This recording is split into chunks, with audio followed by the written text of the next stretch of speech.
Okay guys, welcome back to our trading channel. Ngayong araw ay magte-trade tayo ng MACD indicator. Yung MACD indicator, na-explain ko na yan sa ating previous video. Kaya kung di nyo pa napapanood yun, panoorin nyo na yan. Kasi dito magte-trade lang tayo talaga. Ayan, simulan na natin. Okay, ngayon ipapasok na natin ang MACD indicator. Ayan, kita nyo, merong mga candles. May dalawang linya, red and blue. Ayan, ilalayo natin ng konti para makita nyo. Ang MACD indicator, yan yung indicator na laging tinuturo yung kung saan papunta yung trend. Kung paangat ba o pababa. Ayan, kung makikita nyo, pag malayo, lahat pababa. Try natin dito sa ETH. Tingnan natin kung ayan.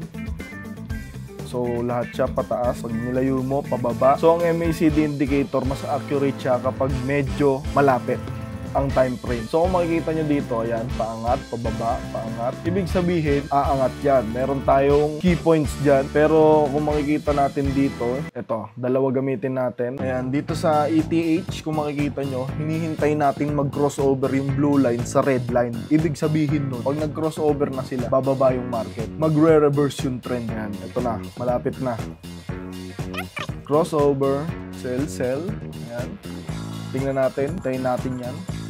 Tapos dito sa kabila, hindi pa mag-crossover. So ngayon magpo-focus tayo sa mga crossovers ni MACD indicator. Kasi every time na magko-crossover line yan, malaking chance na magre-reverse yung market. Okay, dito sa kabila, parehong paangat, hindi yan mag-crossover pa. Dito sa ating trade, uy, profit and profit. Yan, nakadalawang profit agad tayo. Maghanap pa tayo ng opportunity para mag-trade. Okay, dito sa football index, palitan natin ng Smarty. Ayan, mas mataas. Okay, layo natin mga konti. Check lang natin. Ayan, kung makikita nyo, paangat siya. Going up. Dito, makikita nyo. Ayan, going up. So, pwede tayo mag-buy in a long term. Pero dito tayo sa shorter time frame. Dito makikita nyo mag-crossover na siya. Pero dito sa kabila tayo, kasi dito mukhang aangat na. Ayan, magbabay na ako dito. Tingnan natin kung makaka-profit ulit tayo dito sa ETH. Dahil nag-crossover, kaya nag-buy tayo. Okay, dito sa habang hinihintay natin yan, dito tayo sa kabila. Dito, mukhang pwede pa tayo mag-trade dito. Hindi, wag muna. Kasi going up na siya. Pwedeng bumaba ulit yan.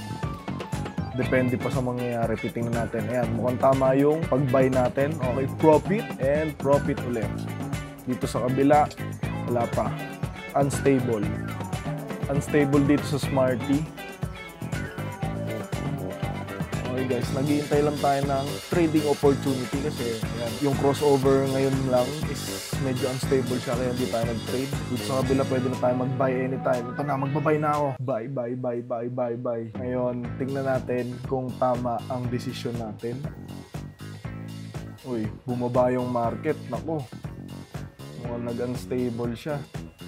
Okay, dito tayo sa kabila kasi mali dyan. Dito magse-sell na ako dahil grabe ang reverse ni market. Talagang going down siya. So, titingnan natin kung makakabawi tayo dito kasi nagkamali tayo dito sa trade natin sa Smarty. Yan, mukhang dito sa ETH, tama yung mga decisions natin. Kay Smarty, medyo unstable yung candles niya. Okay, dito. Pababa pa yan. It's going down. Dalawang linya pa baba kaya bababa yan. Boom! Profit! Profit! Profit! At profit! Yan, makikita nyo ang taas ng profit natin na naman gamit ang MACD indicator. Pero dito sa Smarty, hindi masyado siyang gumagana. Okay, magbabay, buy na ako dito. Ayan, kasi nag-crossover na yung linya at aangat naman siya. Sabi sa inyo, sa MACD indicator ay nagtuturo ng mga trend reversals. Okay, hintayin lang natin. Aangat yan. Malakas tayo kay ETH ngayon. Uy, ayan na, ayan na. Maangat na, di ba? Pero dun kay Smarty, medyo unstable pa rin kasi nakita nyo, nakadalawang crossover dun, no? Yan, profit, profit, profit, profit, profit, profit, profit. Okay, sa tingin ko naman, overall, ay naka-profit tayo. Yan, syempre, MACD indicator. Gamitin nyo na yan and comment down below kung naging successful ba yung mga trade nyo. At syempre, huwag nyo kalimutan mag-subscribe dahil see you sa ating susunod na trading session.